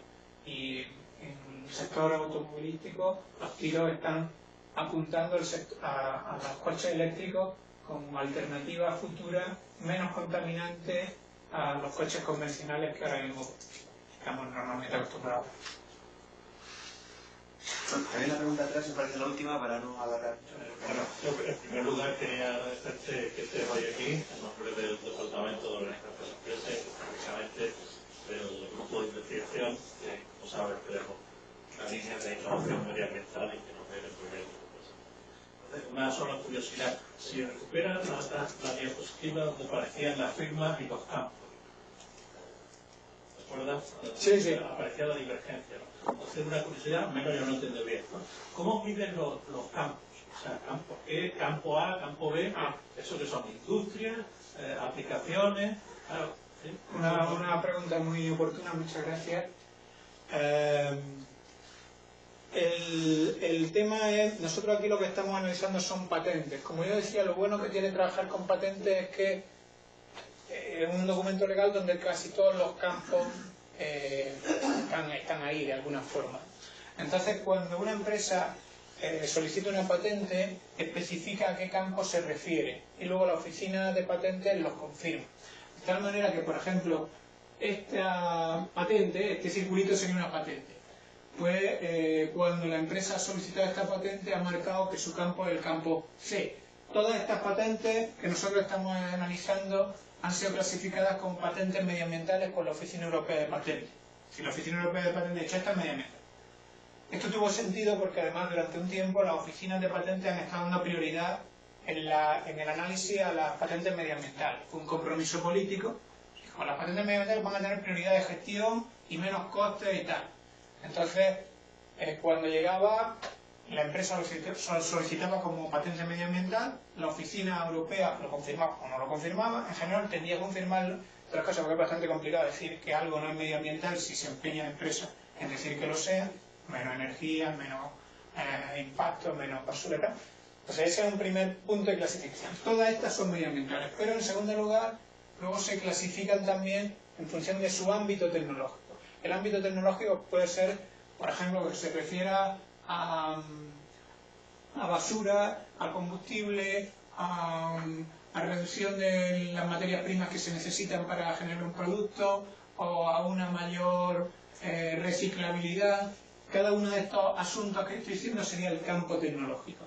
Entonces yo aquí esta es una visión simplificada, cada patente tiene varios campos y vienen dados por la propia información que en la patente se da sobre cuáles son los campos que se están aplicando. De tal forma que nosotros lo único que hemos tenido que hacer es recoger esa información y analizarla dentro de ese indicador de divergencia. Una vez más, nuestro reto ha estado, como yo confesaba antes, en cómo construir el indicador de divergencia, considerando que los campos ya no vienen dados en la patente, pero ¿cómo construye un indicador de divergencia? Y ahí nos hemos empleado en ver eso como podía tener sentido y una cierta Porque ahí habrá saltos cuantitativos y cualitativos, ¿no? El campo sea más afín a otro o no, o sea muy... Efectivamente. Hay campos que son más parecidos y campos que son menos parecidos. Nosotros en un principio intentamos ese enfoque que tú apuntas de ponderar la relación entre campos, pero eso era prácticamente misión imposible. Al final lo que tuvimos que hacer fue grandes campos y considerarlos como campos A, B, C, D, E, y son campos independientes, de tal forma que una vez que lo hemos puesto en ese campo, decimos, bueno, ahora ya lo que queremos ver es cuánto tiene en cada uno de esos campos y cómo de parecido es tu concentración en un campo al parecido que a la concentración que la industria tiene en ese campo. Así que nuestra obsesión ha sido ver cuánto se parece tu concentración a la concentración de la industria en un campo. Este ha sido nuestro principal interés. Es una medida muy lógica de, digamos, cercanía, porque supuestamente las empresas de la misma industria tratarán de hacer meter en un campo buenos afines.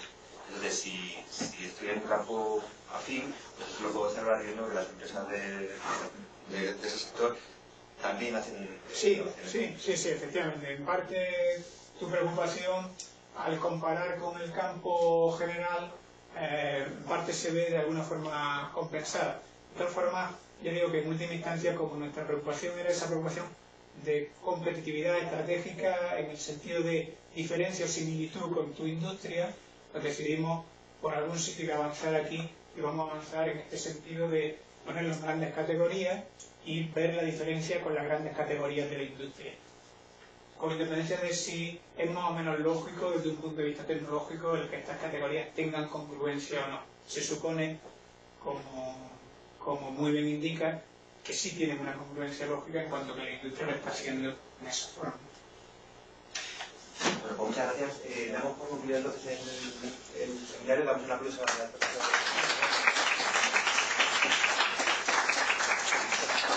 Muchas gracias por la presentación. presentación, creo que ha sido un broche de oro a este ciclo de conferencias. La verdad es que o sea, yo venía un poco reaccionado, venía a hablar muy poco, y porque, digamos, de latentes no sé nada, y la verdad es que ha sido de tan pedagógico, tan fácil de seguir, que bueno, estoy encantado de lo que he aprendido. Terminamos entonces el ciclo, lo veremos en el siguiente, y bueno, que os vea el verano. Vale. Que viene de pedirse así, feliz verano. Claro, algunos solamente lo ven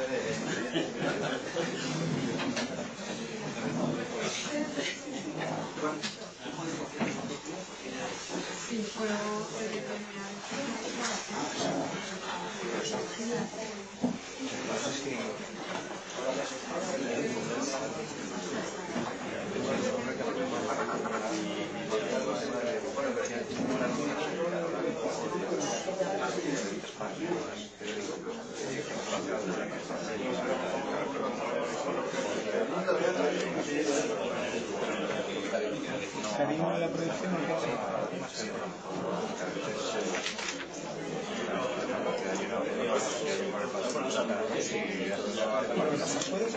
y se puede ocurrir que los paradigmas tecnológicos que nos llevan a una cierta configuración. Lo interesante para nosotros no es qué configuración se produce, sino si es parecida o distinta a la otra empresa del sector. Entiendo lo que pasa que no es tanto de configuración el ver si hay paradigmas distintos, sino en última instancia tu paradigma se parece al paradigma medio de en ese sentido creo que no es algo que te deba de preocupar especialmente. Además, lo he comentado así que el tema de cómo mira el seguidor como verificador ya empieza si lo mido. Es que es muy difícil también. Claro, si lo mido y cómo se mide y qué se traduce. Digo que siendo eso una posibilidad, no es nuestra preocupación.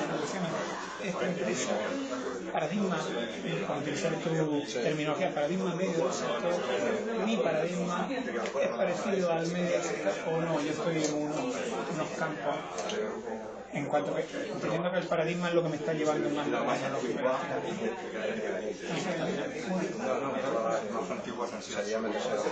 Efectivamente. Por subir a poco aquí.